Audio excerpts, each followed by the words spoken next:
एक बार एक गांव में कृति नाम की लड़की रहती थी। कृति गांव की ही एक कोठी में रहती थी, जहां कृति के बाबा गांव के सबसे बड़े जमींदार थे।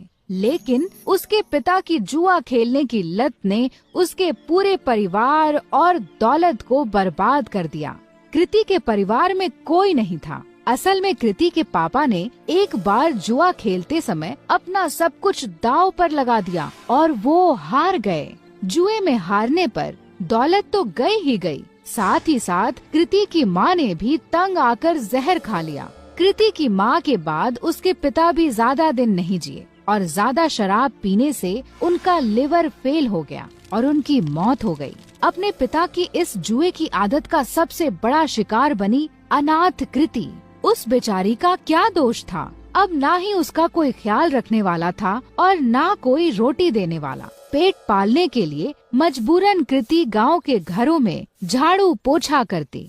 कृति का ये सब करने का बिल्कुल भी मन नहीं करता, क्योंकि जिस घर में वो काम करती थी उसका मालिक उसे बुरी नजरों से देखता था। लेकिन 2 वक्त की रोटी के लिए कृति ये सब भी झेल लेती थी। कृति रोज सुबह सुबह गांव के मंदिर में जाती और अपनी दर्द भरी कहानी भगवान को सुनाती। हे ईश्वर, किस जन्म का तू मुझसे बदला ले रहा है? क्योंकि इस जन्म में तो मैंने किसी का भी बुरा नहीं किया। अब तू ही बता, अगर मेरा बाप जुआ खेलता था तो क्या इसमें मेरी गलती है? मैंने तो हर बार उन्हें जुआ खेलने से रोका, यहाँ तक कि रोकने के चक्कर में मार भी खाई, लेकिन हमेशा यह विश्वास रहा कि एक दिन तू सब ठीक कर देगा। मैंने तुझ पे भरोसा किया और तूने मेरे भरोसे का आज मुझे ये सिला दिया।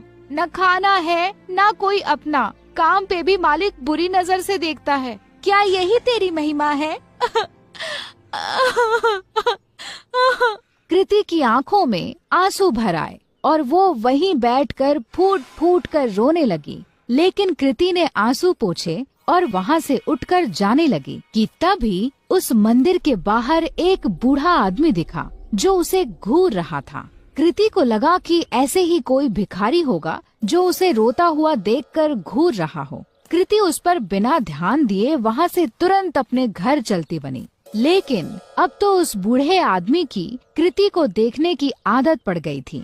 जब भी कृति मंदिर जाती और भगवान को अपनी आप बीती बताती, वो बूढ़ा वहीं खड़ा उसकी बातें सुनता और उसे घूरा करता, लेकिन कभी मंदिर के बाहर कृति का पीछा नहीं करता। कृति को लगा कि वो बेचारा भीख की आस में उसे देखा करता है। कृति के पास कोई बहुत ज्यादा पैसे नहीं थे, फिर भी वो दान पुण्य करने में बिल्कुल भी हिचकिचाती नहीं थी। एक दिन मंदिर के बाहर खड़ा वो बूढ़ा आदमी जब कृति को घूर रहा था, तो कृति भगवान के पास जाने की बजाय उस बूढ़े के पास गई। बाबा जी, अगर पैसे चाहिए तो बेहिचक मांग लिया करो। ऐसे किसी और को घूरोगे तो वो गलत मतलब निकालेगा। काश बेटा, तेरे जैसा साफ दिल भगवान ने सबको दिया होता। कुछ दे दे बेटा।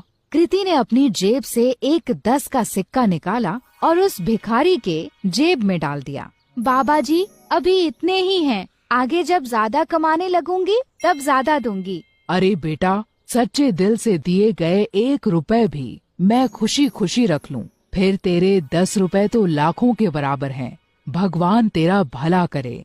ये कहकर वो भिखारी चला गया। किसी गरीब की मदद करके कृति को बहुत खुशी हो रही थी। कृति मंदिर में दर्शन करके फिर से अपने घर चली गई। उस दिन जब कृति अपने मालिक के घर काम करने गई, तो वहाँ पर उस दिन उसके मालिक के अलावा कोई नहीं था। क्या हुआ मालिक, आज घर पर मेम साहब नहीं है क्या? मेम साहब, वो तो आज अपने मायके गई हुई हैं। वैसे उनके बारे में क्या पूछ रही हो? भला तुम्हारे और मेरे बीच में उनकी क्या जरूरत? अपने मालिक से ये सुनकर कृति कुछ सहम सी गई। मालिक, मैं जरा घर की साफ सफाई कर देती हूँ। ये कहकर कृति घर की साफ सफाई करने लगी। अपने मालिक के डर के मारे आज कृति ने जल्दी जल्दी सारा काम खत्म कर दिया। लेकिन काम करके जैसे ही कृति घर जाने के लिए दरवाजे की ओर